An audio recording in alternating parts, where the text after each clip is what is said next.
Bien, buenas tardes y bienvenidos a su clase el 29 de octubre del 2024, su clase de físico-química. Esta es una clase pregrabada en razón de la emergencia energética que estamos sufriendo y la imposibilidad de poder llegar a ustedes directamente desde las instalaciones del complejo, desde el complejo norte. Entonces, esta clase quedará colgada en el repositorio de grabaciones del canal de YouTube, cuyo link queda en la plataforma, en la plataforma Moodle. Ustedes ahí podrán visualizarla como las demás clases anteriores, con el nombre y con la fecha. Y dirá física química. El día de hoy continuamos viendo fluidos en reposo y veremos un problema como tal. Nosotros ya habíamos visto en la clase anterior la fórmula de presión y habíamos hecho unos ejercicios en los cuales se combinaba la presión con, con la densidad y también se habían revisado problemas en los cuales se combinaban estas fórmulas. Entonces, ahora vamos a ver un problema en donde hay unos émbolos y hay unas secciones de la siguiente forma.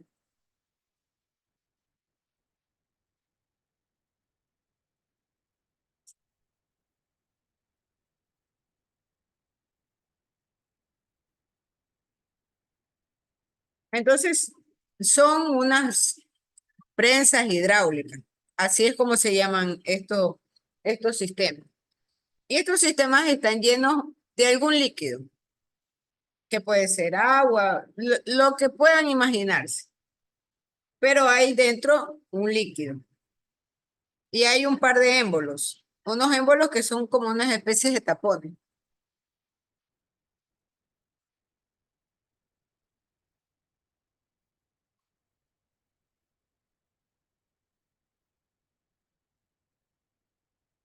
Entonces hay uno más ancho porque este es el área 1.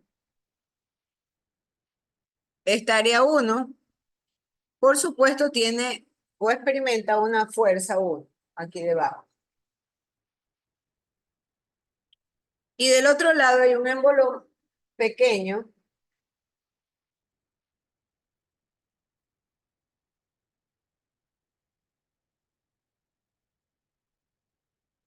al cual le vamos a llamar área 2.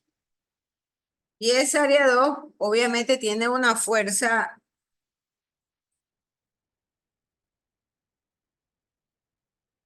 que se experimenta hacia abajo. ¿Qué dice el problema? El problema dice que el área 1 tiene un área de 1200 centímetros cuadrados. Y el área 2 le corresponden 30 centímetros cuadrados.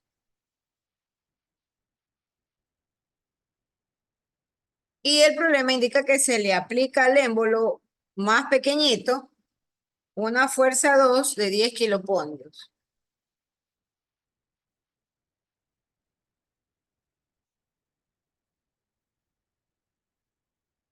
Pregunta cuál es la fuerza resultante sobre el otro émbolo, es decir, sobre este émbolo. Hay una nueva ecuación que ingresar a lo que ustedes ya tienen. Entonces, la presión, yo también puedo calcularla con la fuerza dividida para el área. Esa es otra ecuación. Entonces, frente a esa circunstancia, y dado que esta prensa hidráulica está llena de agua, ahora es importante también mencionar que yo puedo decir que la presión en el punto 1 es igual a la presión en el punto 2, siempre y cuando se trate del mismo líquido. Si yo tengo un mismo líquido en todo este cuerpo, aquí, ahí puedo decir que la presión en el punto 1 es igual a la presión en el punto 2. Pero si yo tuviera líquidos diferentes, por ejemplo, que la mitad de esto esté lleno de agua y la otra mitad está lleno de aceite, yo ahí ya no puedo hacer lo mismo. No puedo decir que la presión en el punto 1 sea igual a la presión en el punto 2. Ahí no, ahí estaría haciendo mal y el problema estaría equivocado. Pero como en este caso, el, dentro de este émbolo, dentro de esta prensa hidráulica hay agua, que es el mismo líquido en toda la prensa, entonces yo sí puedo decir que la presión en el punto 1 es igual a la presión en el punto 2. Y por lo tanto, si eso es verdad, yo puedo aplicar una igualdad o una ecuación y decir que P1 es igual a P2. Por lo tanto, la fuerza 1 sobre área 1 es igual a la fuerza 2 sobre área 2. Y como el problema me está pidiendo la fuerza resultante sobre el émbolo 1, yo de aquí voy a despejar de esta ecuación la F1. Entonces F1 es igual al F2 sobre A2 por A1.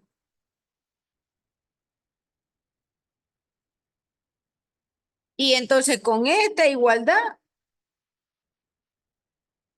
yo voy a trabajar para poder resolver la incógnita de cuánto es el valor de F1.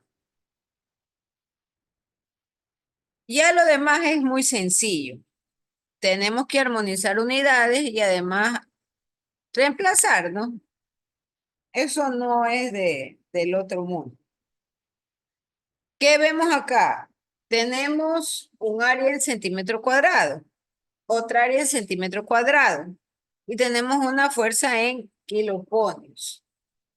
Bueno, podemos trabajar con esas unidades sin haber mayor problema. Entonces, F1 es igual a la fuerza 2, que es 10 kiloponios, el área 1, que es 1200 centímetros cuadrados, y el área 2, que es 30 centímetros cuadrados. Centímetros cuadrados con centímetros cuadrados se van. Entonces me quedan los kiloponios. Al momento de multiplicar, tengo F1 es igual a 1200 por 10 Kp dividido para 30.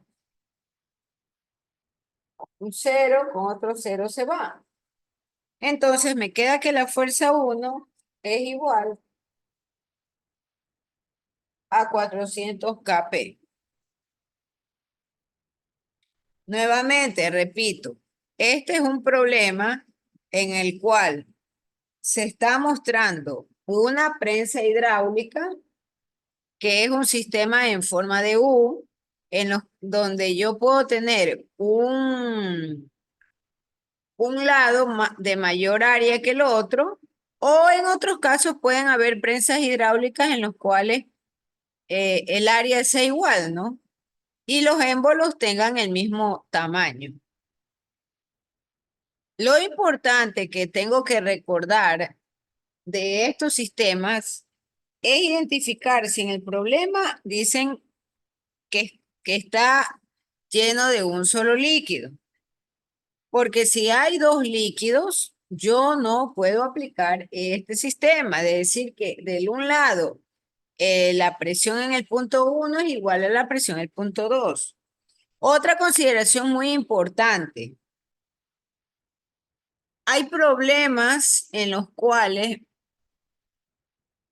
pueden pedir o me pueden dar la presión en el punto 1, pero ¿qué resulta? Que este P2 no está al mismo nivel, sino que está más arriba. Entonces, si eso sucede, yo tampoco puedo aplicar directamente esta igualdad de que P1 es igual a P2. Obligadamente tendré que calcular esa diferencia de altura con mi fórmula. Voy a anotar mejor acá para poder explicarme mejor, porque de repente ustedes van a ver el video y luego van a quedar con algún tipo de confusión. Bueno, esperemos que la siguiente clase, que ya nos toca la otra semana, podamos hacerlo de manera normal y ustedes puedan participar de esta clase directamente. Esperemos que eso, o que se encuentre, o que encuentre yo la manera de ver suministro de energía. Pero a lo que quiero llegar es que hay situaciones en las cuales yo tengo esto, en la prensa hidráulica.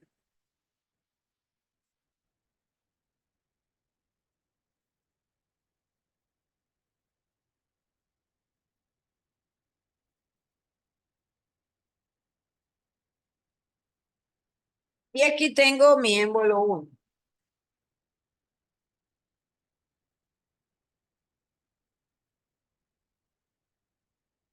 y tengo mi émbolo 2.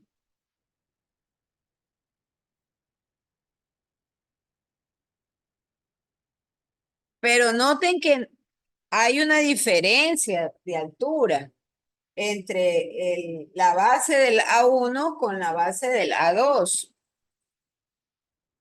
Entonces, si esto está lleno del mismo líquido, ¿cómo no? Puedo decir que el P1 con este P2 son iguales. Pero si me pidiese calcular la presión acá, en este punto P, ahí es diferente. ¿Por qué? Porque yo tendría que calcular, y aquí puedo hacer la igualdad, P1 es igual a P2, pero para calcular la presión en el punto P, yo tengo que considerar esta altura del líquido.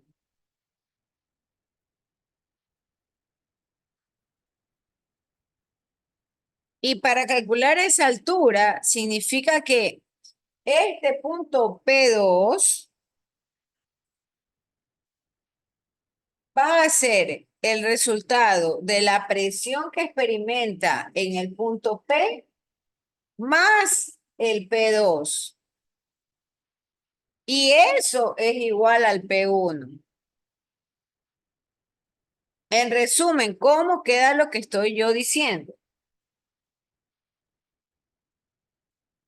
P1 es igual a P2 más la presión en el punto P.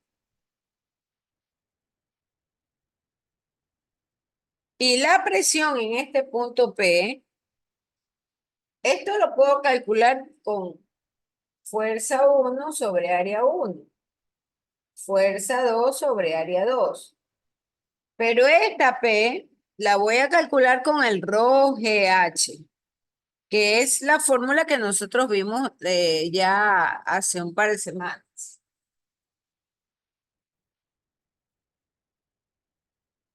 Y este ρ es el ρ del líquido que está aquí dentro. Entonces, si es el ρ del agua, ya ustedes saben que es 1000, pero hay que ver qué sistema se está trabajando. Porque puede ser que ustedes estén pensando en el MKS. Si es el MKS, entonces 1000 kilogramos sobre metro cúbico. Pero si el CGS es 1 gramo sobre centímetro cúbico. Esto siempre va a estar ligado a este líquido. Por eso le voy a poner ahí una rayita, una flechita. Este es el rho de líquido. Si el problema les dice que el líquido de ahí es aceite, entonces hay que ver el rho del aceite. El problema les va a decir, ustedes tienen que colocar aquí el valor del rho de líquido. Voy a ponerlo con rojo para que vean. La gravedad, ya conocen ustedes el valor cuánto es. Y la altura es esta diferencia, este H.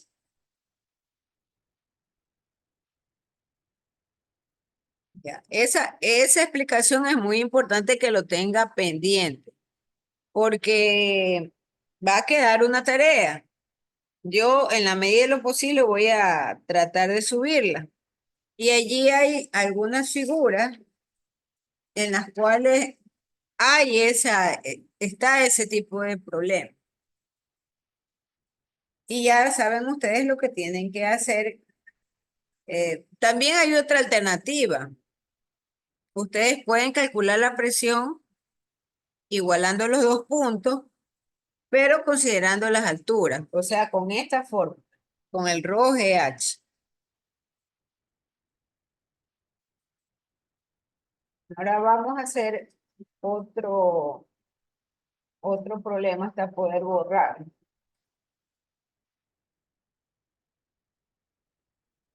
Hasta poder borrar la pizarra.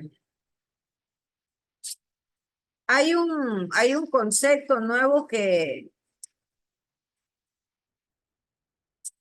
hay que insertar, porque tenemos que entrar a los gases ideales.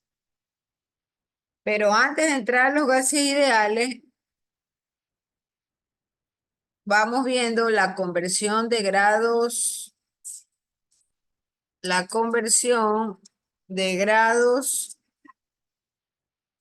centígrados y Fahrenheit.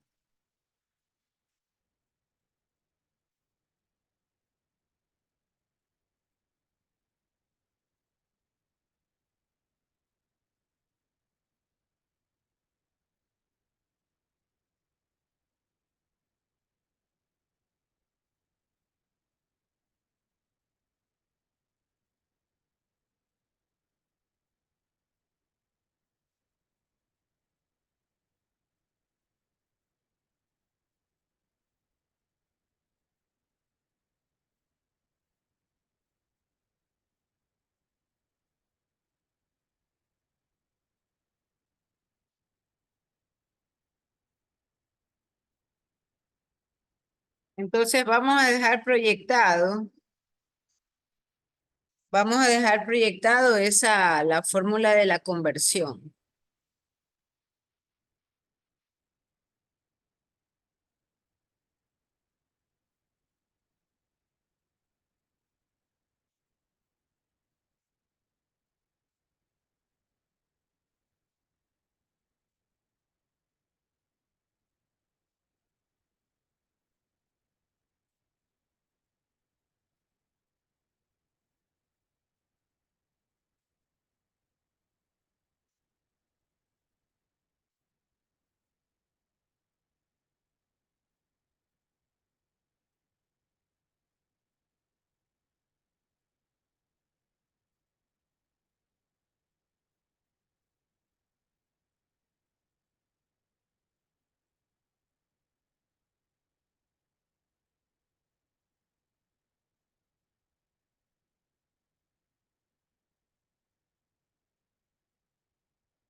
Ya, ahí tienen en pantalla las fórmulas de las conversiones de la temperatura. Hasta mientras voy a borrar la pizarra.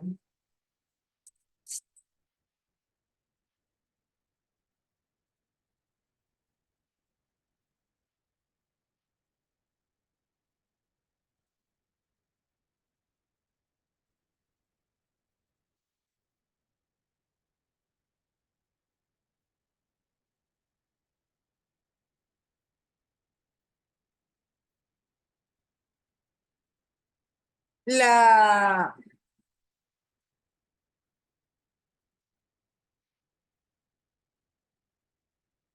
la conversión de grados de grados centígrados y Fahrenheit está relacionado con los intervalos comprendidos entre los puntos de fusión y ebullición del agua pura. Y se divide en 100 partes iguales en la escala centígrada de temperatura y en 180 en la escala de Fahrenheit. Entonces, cada parte representa un grado centígrado o grado Fahrenheit.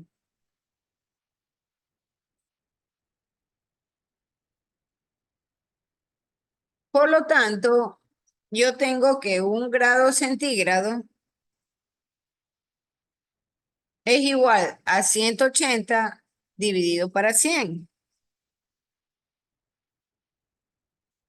Y si ustedes tienen 180 dividido para 100, eso es igual a 9/5 de grados Fahrenheit, que es justamente la fórmula que tienen en la parte derecha. Cuando yo tengo un grado centígrado y quiero pasarlo al grado Fahrenheit.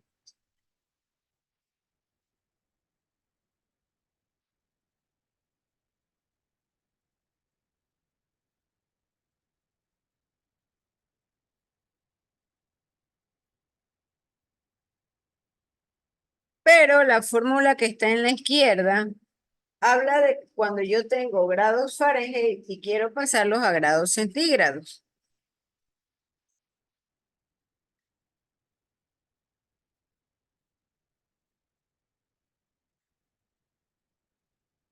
De manera tal que ahí yo tengo la fórmula al contrario. Tengo 100 partes dividido para 180.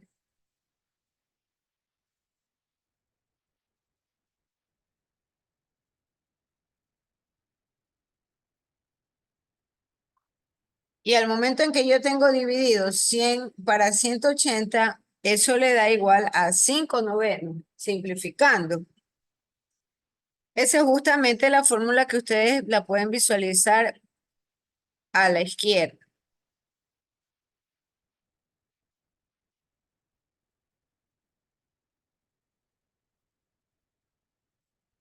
Entonces, los grados Fahrenheit puedo convertirlos a centígrados cuando aplico la fórmula de grado Fahrenheit menos 32 por 5/9. Eso es igual a grados centígrados. Ahí tenemos en la pantalla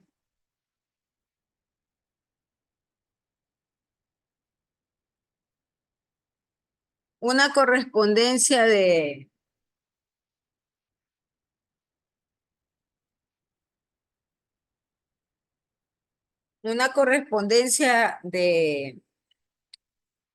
valores.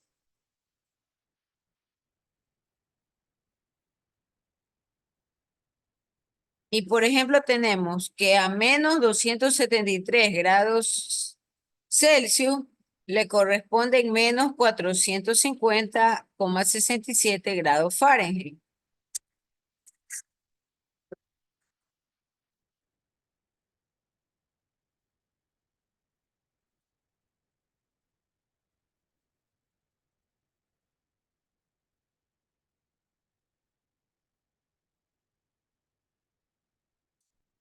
Y hay que fijarse en los extremos, ¿no? El extremo en el cual yo tengo el 0 grado del Celsius al cual le corresponde el 32 grados Fahrenheit. ¿Y qué pasa cuando es lo contrario? Cuando yo tengo 32 grados Fahrenheit le corresponde el 0 grados Celsius. Este ejercicio lo podemos ejecutar fácilmente reemplazando en la fórmula que está en pantalla.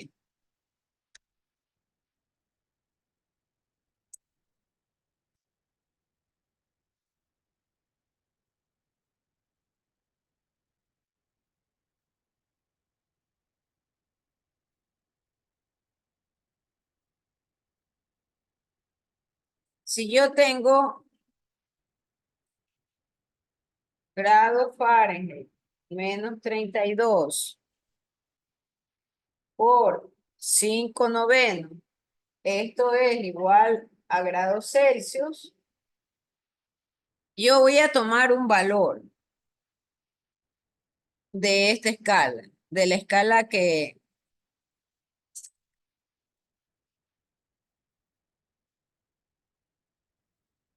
dejar de compartir para poder ver esto.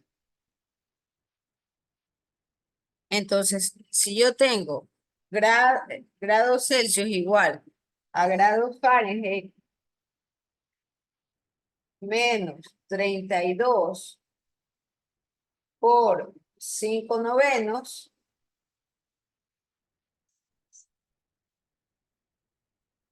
yo voy a reemplazar lo que me dice en lo que me decía el ejemplo, ¿no?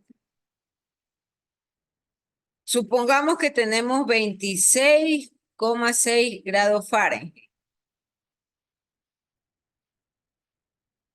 Entonces, 26,6 grados Fahrenheit menos 32 por 5 novenos.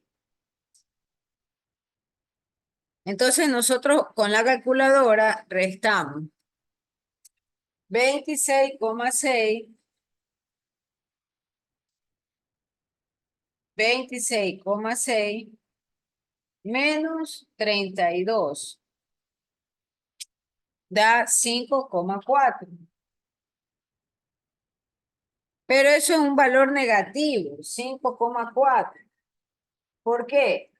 Porque el 26,6 es positivo y el menos 32 es negativo. La diferencia de valores es una recta con el signo negativo. ¿Por qué el signo es mayor? Por 5 novenos. Entonces, ese valor por 5 dividido para 9.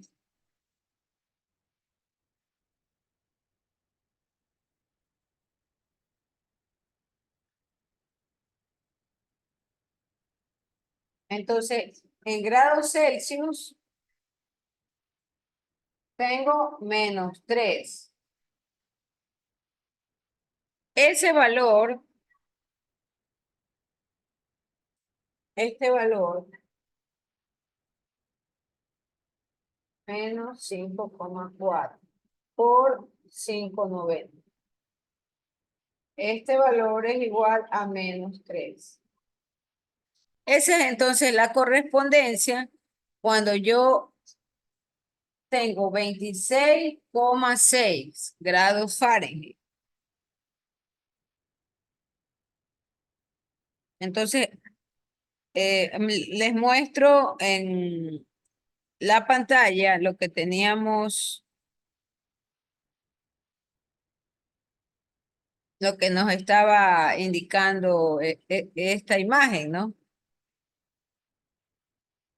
He aplicado la correspondencia y he verificado que 26,6 grados Fahrenheit le corresponde menos 3 grados centígrados. ¿Por qué yo necesito hacer esta correspondencia? Porque finalmente vamos nosotros en la siguiente clase a trabajar con gases ideales. Y sí les voy a pedir y sí les voy a dejar de tarea que ustedes investiguen sobre la fórmula de gases ideales y cuál es la armonización de las unidades como tal en esta fórmula. Aquí hay una constante de gases ideales, que es la R, y por supuesto, eso tiene que estar armonizado con los demás elementos de la fórmula. Entonces, lo que van a investigar es sobre la ley de los gases, la ley de los gases. Y hay una escala de temperatura, así como estamos viendo el día de hoy, de Celsius a Fahrenheit y de Fahrenheit a Celsius. Lo mismo hay con la escala absoluta de Kelvin, porque la escala absoluta de Kelvin usualmente es la que está implícita en la teoría cinética de los gases de dicha fórmula.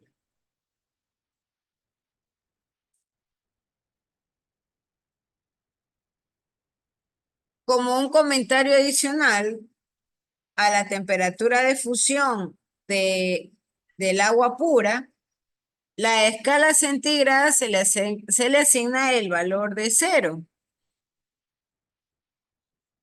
Y la de Fahrenheit, y en la de Fahrenheit se le asigna el valor de 32. Entonces 32 le corresponde el 0 grados centígrados.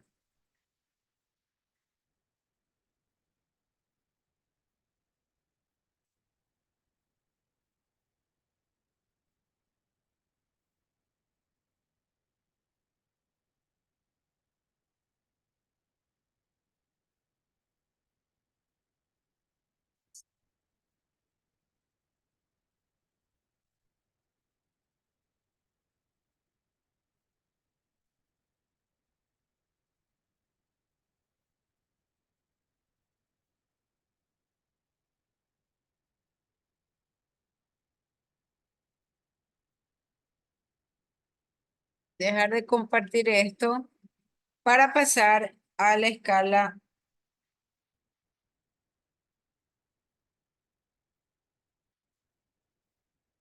de Kelvin.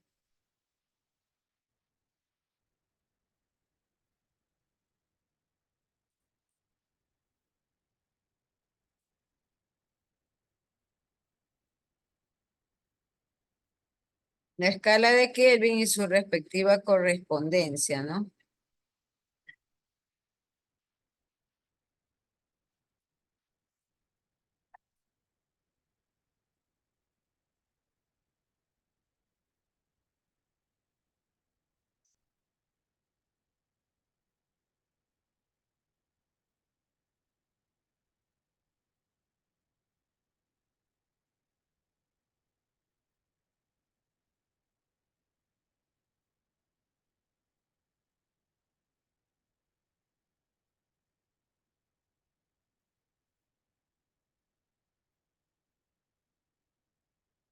Bien, entonces aquí está la correspondencia entre las tres escalas.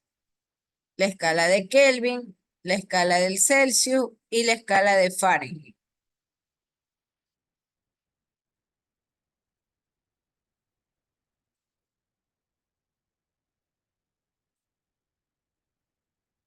¿Qué podemos decir de la escala de Kelvin?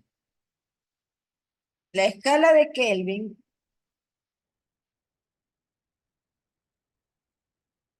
o la temperatura Kelvin es igual a la escala centígrada más el valor de 273. Entonces, si yo tengo el 0 grados centígrado, en la escala de Kelvin le corresponden los 273,15. Los libros o algunos problemas lo dejan como 273. No consideran esos decimales. Para efectos de esta clase se va a quedar como 273. No van a considerar lo, los dos decimales, ¿no? Que le acompañan. Entonces, la escala de Kelvin en la ecuación en donde mencionábamos acerca del volumen del gas perfecto a una presión constante, es proporcional a su temperatura absoluta. Y la ecuación queda a un volumen constante proporcional a la temperatura absoluta que está representada por la letra T. La temperatura de menos 273 grados centígrados, es decir, la escala que está justo en el centro, en esta temperatura, las moléculas de un gas perfecto paran o cesan su movimiento. Y de acuerdo a la teoría cinética de los gases, a eso es a lo que se le llama el cero absoluto de la temperatura. Cuando yo tengo mi escala de Celsius en menos 273, que es la escala que está en el centro, la parte inferior, y le corresponde el 0 grado de Kelvin. Entonces, en la práctica, todos los gases al enfriarlos se licúan o se solidifican antes de que alcancen los 200, a los menos 273 grados centígrados. El cero absoluto se define en función de un gas hipotético, que a bajas temperaturas normalmente obedece a las leyes de los gases perfectos. Entonces, de acuerdo a esta gráfica, el valor en realidad es de 273,15 grados centígrados. Pero nuevamente insisto, en los problemas y para efectos prácticos de los textos, solo se considera el menos 273.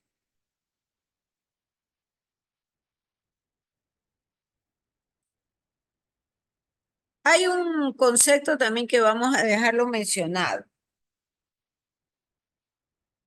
¿A qué se le llaman condiciones normales de los gases? Entonces, una condición normal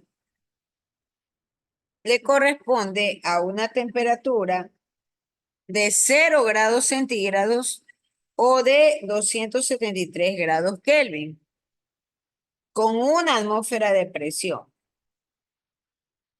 Entonces, cuando esto sucede, tanto el volumen como la densidad dependen de la presión. Y es posible realizar comparaciones relativas de todos los gases a condiciones normales. Una condición normal también se da cuando tengo un volumen cuantificado en 22 litros. La presión normal, en cambio, se la define como la presión ejercida sobre la base de una columna de mercurio, es decir, a un valor de 76 centímetros de altura, a 0 grados centígrados,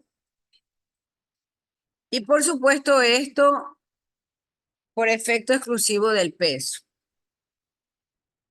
Entonces, la presión atmosférica media se la considera a nivel del mar. ¿Y cuál es el valor de la presión en condiciones normales? Una atmósfera. Una atmósfera que también puede equivaler a 1.013 por 10 a la 6 newton sobre metro cuadrado. Por favor, anotar esas equivalencias, porque esas equivalencias las vamos a usar justamente para hacer conversión, factores de conversión. El problema nos puede dar un valor en atmósfera y resulta que hay que pasarlo por armonización a Newton sobre metro cuadrado. Entonces, ¿qué es lo que tengo que recordar? Que una atmósfera es igual a 1.013 por 10, es por 10 a la 5 Newton sobre metro cuadrado. O también una atmósfera es igual a 1.033 kilopondrios sobre centímetro cuadrado. ¿Qué pasa con los valores en las otras unidades? Entonces, una atmósfera técnica también es igual a una atmósfera expresada en kilopondrios sobre centímetro cuadrado.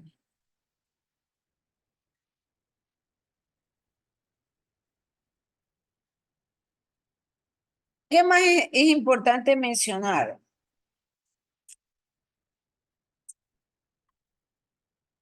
Habíamos dicho que en condiciones normales y dentro del contexto de la ecuación universal de los gases, yo considero que el volumen es igual a 22,4 litros. Ese es el valor que se suele usar. De presión, una atmósfera, en el número de moles es una mol y en la temperatura es 273 grados Kelvin. Entonces yo ahí tengo el valor de la constante R, que es la constante universal de los gases. Voy a mostrar en pantalla los diferentes valores de R. Pero ¿qué es lo que hay que anotar de esta situación? Que el valor de R tiene que estar armonizado con las demás variables de la ecuación. Entonces, hay valores de R que pueden expresarse en atmósfera, grados Kelvin y moles. Pero también hay otros valores de R en los cuales se puede expresar en joules sobre moles y grados Kelvin, ¿no?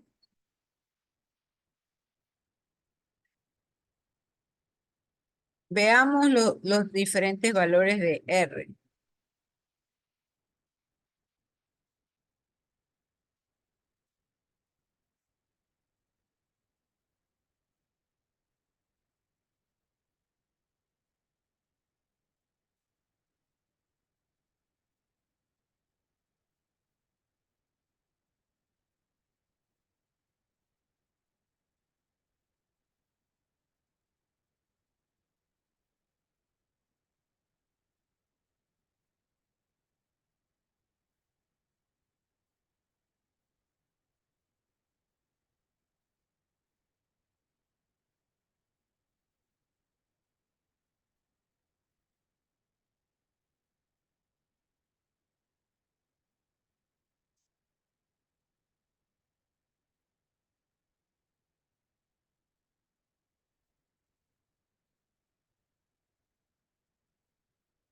Bien, ahí tenemos el valor de R.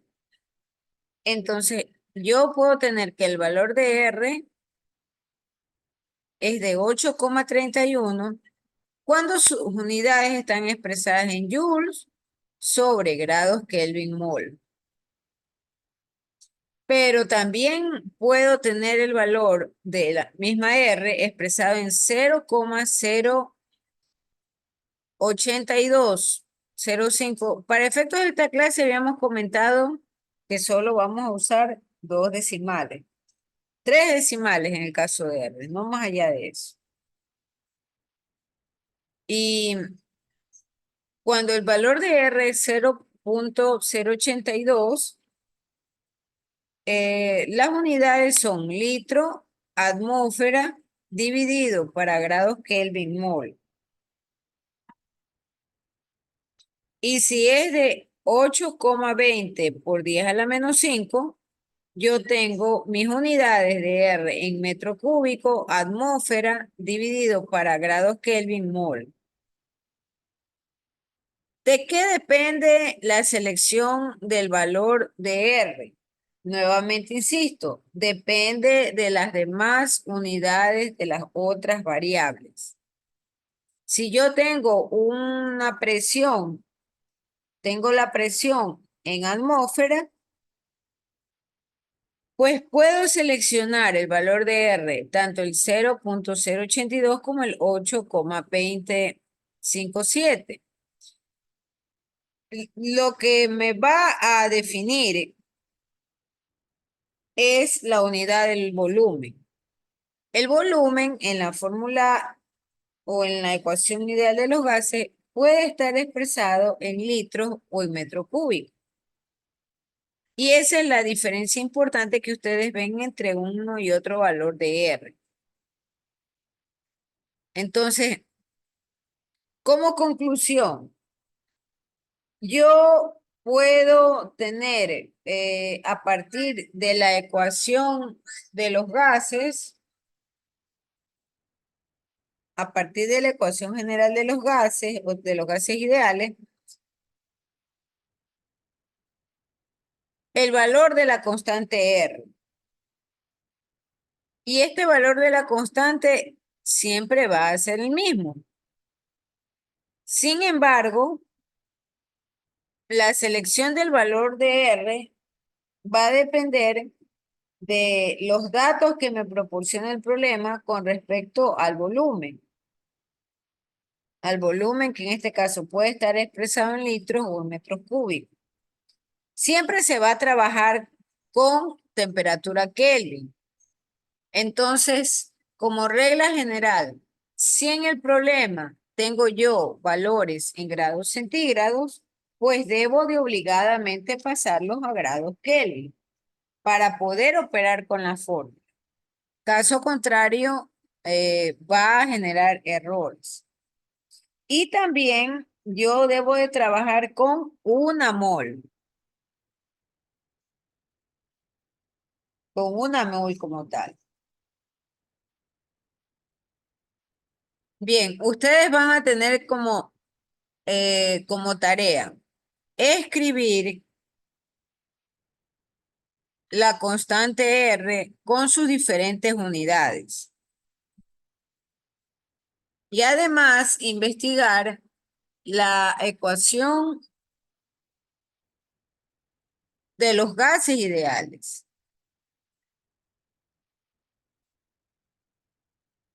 Está de por medio la definición de las leyes de estos gases. Eso lo vamos a ver luego.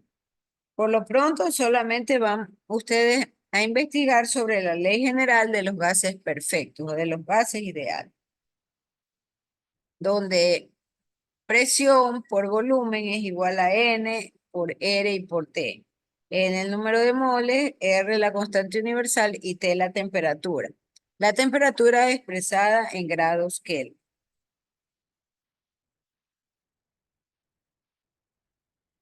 Con respecto a las escalas de Celsius, Fahrenheit, va a quedar en la plataforma Moodle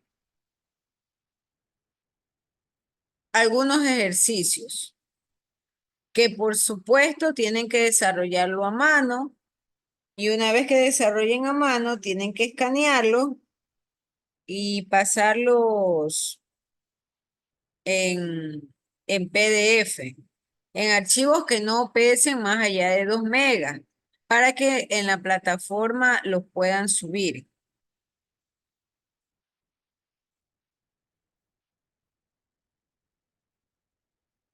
Bien, hasta aquí va a quedar su clase y esperemos vernos la siguiente semana, ¿no?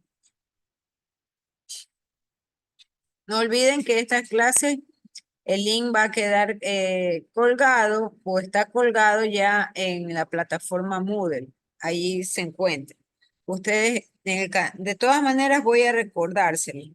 Voy a dejarlo en esta grabación. Usted entra al YouTube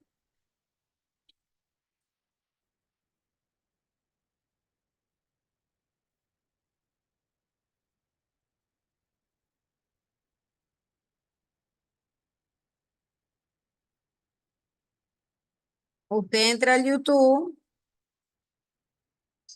y en el YouTube usted busca el canal de Jessica Guevara. Nuevamente insisto, este no es un canal comercial de ninguna manera y fue creado justamente para que pueda actuar como repositorio de las clases. Entonces ahí está una J de color rosado. Puede entrar a este canal y aquí usted observa todas las clases por fecha. Didáctica de la química, 25 de octubre, física química, 24 de octubre, botánica, están todas las clases que yo di. Y aquí usted encontrará esta clase grabada, por supuesto, en donde podrá nuevamente revisarla, si así lo desea. Bien, hasta aquí queda la grabación. Muchas gracias y bueno, por favor hacer las tareas que quedan colgadas en el módulo.